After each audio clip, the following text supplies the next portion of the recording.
Hi friends, welcome to the Asynchronous Day. I'm just going to walk you through the instructions, again with the hope that you can kind of stop and start this video so that you're clear about what you're supposed to do. I'll be kind of available for feedback or comments via the chat in the main room, but mostly I expect you to work through this at your own pace. And again, the time frames that are provided are my estimates, but I want you to manage your time as your own group based on how things work for you. Okay, first of all, you may just want to click on your bullseye target and the shared kind of definition of success for group work that you developed at the beginning of your class, your time together, because at the end we're going to come back and do a little self-assessment.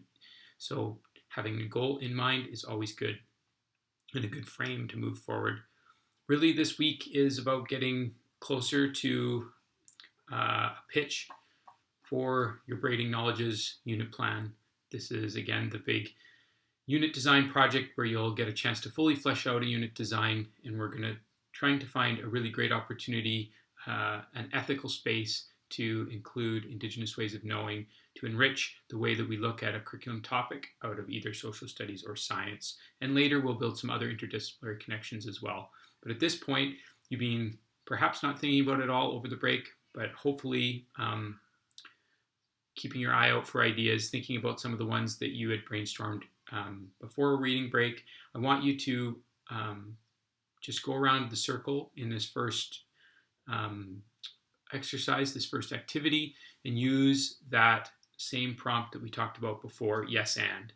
So rather than, if you can almost imagine that double diamond of design model that I shared, and this idea that we're going to begin to converge towards a really promising idea to move forward into developing for students. But we don't want to just jump at first idea, and we also want to really honor the voices and ideas of everyone in the group.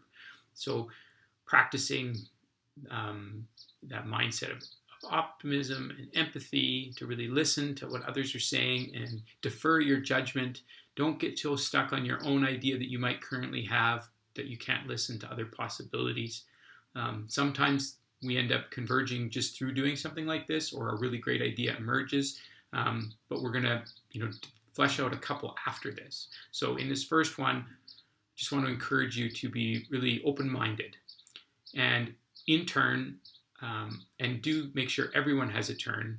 Don't just discuss the first idea and then drop it. Even if the first idea is brilliant, still take time to go around and hear all the ideas, because sometimes something will come to you from hearing another idea that will help you with your process, and you just never know. You never know which is the best idea until you've heard all the possibilities. So with that in mind, each person just kind of chat about what you're thinking about the unit right now, which you may start by saying, I really love that idea of grade 3 and building this with looking at Tunisia, Peru, and India. So it could be kind of curriculum focused, that you're diving into a particular unit from social or science and explaining the connection. And or you might be thinking about a project or authenticity context that you feel like really suits. Maybe there's a phenomenon right now in the world you want to look at. Maybe there's a resource in the community that's stuck with you. Maybe there's something you want students to make, create, or do. But just sort of share where your head's at when you're thinking about possibilities for this project. And then after the first person shares their thinking, where they're currently thinking, and even if you're really soft on it, just talk about what kind of is on your mind, okay? It's not that you're supposed to have an idea decided, but share what's on your mind. Then each of the group members uses the prompt yes and you just kind of go around and do a little plussing, a little adding on, piling onto this idea, thinking about what possibilities exist with it. Then the next person in the group does that same thing and go all the way around until all three, or in some cases, both of you have had a chance to share and chat through those ideas. Okay, pause the video now and go ahead and do that. All right, now we're back to the next step, and this is where you're going to use a Jamboard that is linked right here to sort of flesh through two promising ideas. I do want you to try to do 2 different ones. If you really are certain that there's only one that you've decided on already, then you could do one. But this should be quick, and I think just using this frame as a way to flesh it out is sometimes starting to work through the idea is a really helpful way to test it. Think of it like a little prototype. I just want you to think about, okay, what are the key curriculum entry points in that top left-hand corner? Then in the right-hand corner in the pink, what are you thinking about the fit for Indigenous knowledge? How is this going to create a braid? And how is this going to bringing Indigenous ways of knowing and knowledge into the unit and perspectives? What makes this a good fit for that? I think we've talked before, we don't want to be looking at something that's going to be a force fit. We're looking at something that's going to be complementary, something from the program of study that you feel like Indigenous knowledge is really going to enrich our students' ability to take this work up into the world. Then a little pitch in the bottom corner, what are students going to make, create, or do?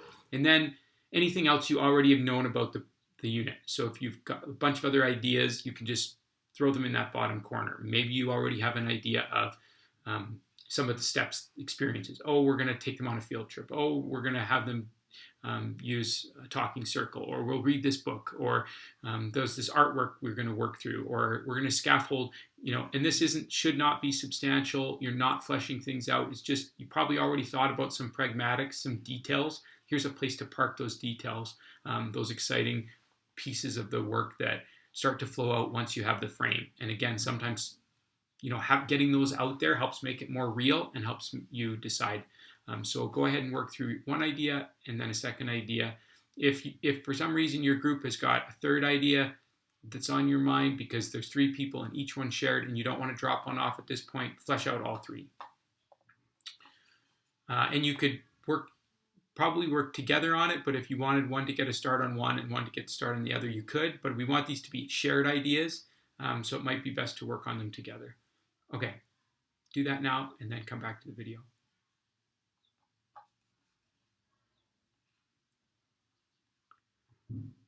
Okay, we're going to take a pause before you make a decision on those and build in a little break and some time potentially away from looking at the Zoom camera in order for you to review this Louis et al. Article. It was assigned for the upcoming week, and we're going to pick it up a little bit together as a class, but I wanted you to use it as a resource. In particular, read the front part of it and then scan down to the different examples shared by the 4 different scholars that were writing about their teaching practice. What they're sharing is ways to think about Indigenous ways of coming to know, of ways of teaching and Indigenous ways of teaching and learning. And so in this unit, I want you to think not only about how you're going to learn from Indigenous knowledge, but also learn through Indigenous ways of knowing and coming to know. Just as we're modeling having a circle to start each of our classes when we're face-to-face, I think you did a sit spot in your previous, in SCMP 500, or you may have. I want you to consider what are some possible pedagogies that could democratize your classroom. How could Indigenous ways of learning and teaching enrich, become a core routine, something that you do and practice regularly throughout the unit, and to enrich the way that you take it up. You may be thinking about one particular unit, or you may be thinking more in general. You'll see that the examples in Louis et al. Are quite general in nature, but you'll start to begin to think about them in relation to the context and see what kind of fits are there. This can, after you do the reading, so you're kind of thinking as you do the reading about this context, and then you'll come back and together discuss what possibilities exist for you from reading that article. And there's a place here on the Jamboard for you to have a documentation of those possibilities that come to you in that conversation. Part of why I want you to do this now, it may seem a little early, and it's like, well, we haven't fleshed out the unit. How come we're already deciding some of the practices within it? Sometimes a core routine can drive the way that the unit takes shape, and it can invite student voice, and you make those process decisions as much as a driver as because it will welcome students and their stories and their perspectives. So that's one reason. A second reason for you to think about it now is because we're going to have this chance next week to pitch these ideas to Donna Ross. And one of the ways that I've come to think about making sure that I'm creating an ethical space to practice and build Indigenous perspectives into my classroom is to have Indigenous knowledge keepers and elders who I seek advice and guidance and wisdom from. And so having a chance for you to ask Donna about the fit and having her give you some insight into how she views that pedagogy, I think will really give you confidence in your ability to do this work in a good way. And not that you'll always have an Indigenous knowledge keeper that you can run ideas by, but having had that experience to do that, I think will equip you to feel more comfortable and more ethical in this practice moving forward. So that's part of why you're thinking about it now. Okay, so pause the video and do steps 4 and 5 first. Individually read Louis, then come to some thinking, and then come back. Set a time for how long it is before you come back so you could take away from Zoom. You might want to build a break in here as well. Okay, I'm going to be quiet so you can start. Okay, and I'm back. You're looking at step 6. This is where we're going to go back to the 2 promising ideas, and we're going to think about pitching one of them a little more significantly. You may need to have a conversation first about which of the promising ideas you want to move forward. You may kind of hold both of them together. You may have 1A and then a little bit of 1B because Donna might help you. If you really can't decide, you can share both ideas with her. But I want you to at least flesh one out with a little more detail here using these same prompts that we are using in our unit design portfolio. So we talked last week about big ideas and essential questions, certainly, and an authenticity context. I also want you to plug in the core routine that you just discussed. And then in that, most importantly, a 3 to 5 minute, or 3 to 5 minute, not 3 to 5 minute, 3 to 5 sentence pitch that you can share with Donna to explain, here's what we're thinking for kids. That should include the ways in which this work connects in with Indigenous knowledge. But mostly you want to be able to get your idea across so she understands where you're going with this work and why. And yeah, documenting on here is good so that I can also refer to this. I'm going to get you to share this pitch before you share it with Donna next Monday in our online class. You're going to share it with another group to get feedback. And then after Monday's class, I'm going to get you to share the link with me so that I can give you some quick feedback before you meet with Donna on your asynchronous day to get feedback from her. So that's where this is headed. And right now, so you want to have enough detail that you can explain this work to a group of peers, enough detail that I can see it without talking to you about it. So that's why it needs to be documented on here, also not just in the oral delivery that you might do with your peers. And then again, you're going to have that chance to share it with Donna. Okay, I'm going to pause now so you can do that work. All right, lastly, I'm going to give the instructions for the last 2 things. This is where you will work individually, so you may sign off as a group. Feel free to sign off as a group. Again, I want you to come back to thinking about this Teacher's Designer poster, which is sort of you reflecting on what you're taking away each week from our work, and it's going to be represented as kind of a cumulative take on what it means to you to think about the role of teacher as designer. This week, we did a lot of work with assessment in our readings, so you may want to, again, what are some key quotes you want to bring forward? What are some insights? What are the things that, kind of your Coles notes? What is it that you want to, that you'd move forward to make sure you include in the test? It's that kind of thinking. That may emanate both from the work on Monday and the readings that you did, but also through your work today, thinking about Indigenous ways of knowing, thinking about working with a group and this collaborative process of unit design you're doing. That may give you some insights too. But certainly make sure that you've collected some items from the readings. The whole point here is I don't want you to have to go back and reread all these things.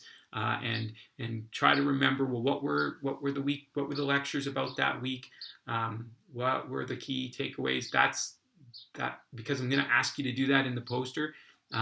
So I'm giving you the time to collect it as you go.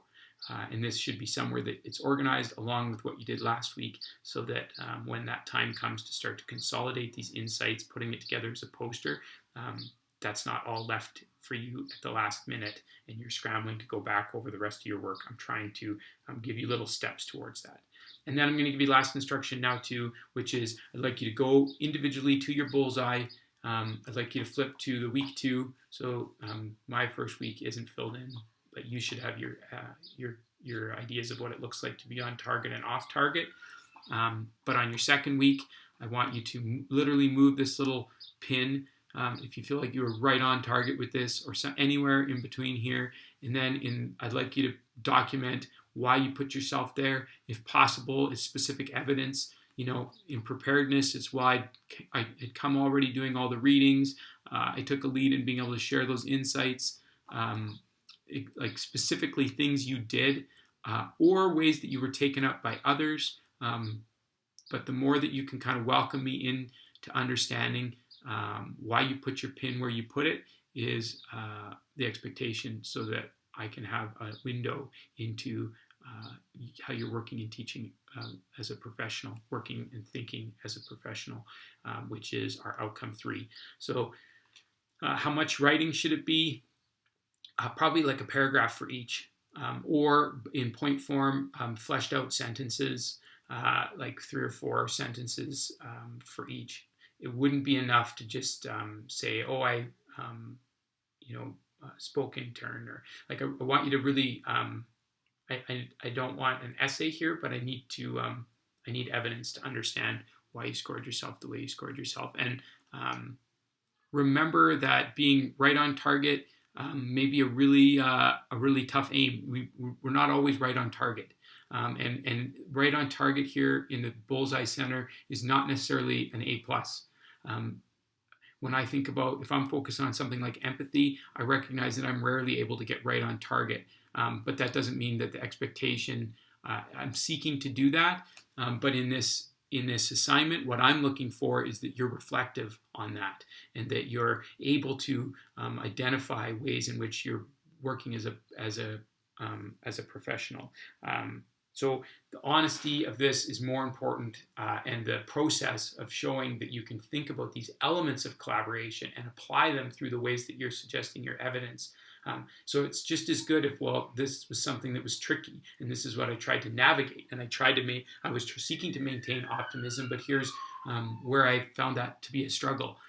Sharing some of those will help me realize that you're seeing these things in a sophisticated way. The idea that we could always be like right where we want to be with collaboration all the time, it's really not, in my experience, that hasn't been true. And I feel like if I thought that I was always walking around the world with perfect empathy, I really don't have any empathy at all, because I'm missing so much of how other people are taking me up, or the inevitable not conflict, but misalignment, or needing to seek to find common ground that occurs between individuals, whether it's my wife and I, or my teaching team, or my boss and I, or the students and I. The idea that we're always synergistic, and that everything is, that I've done all that I can to make things work really well.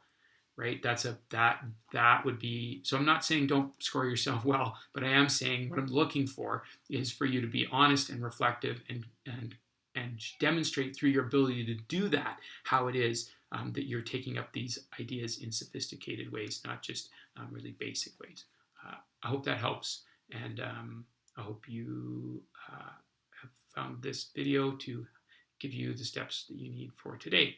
Talk to you soon.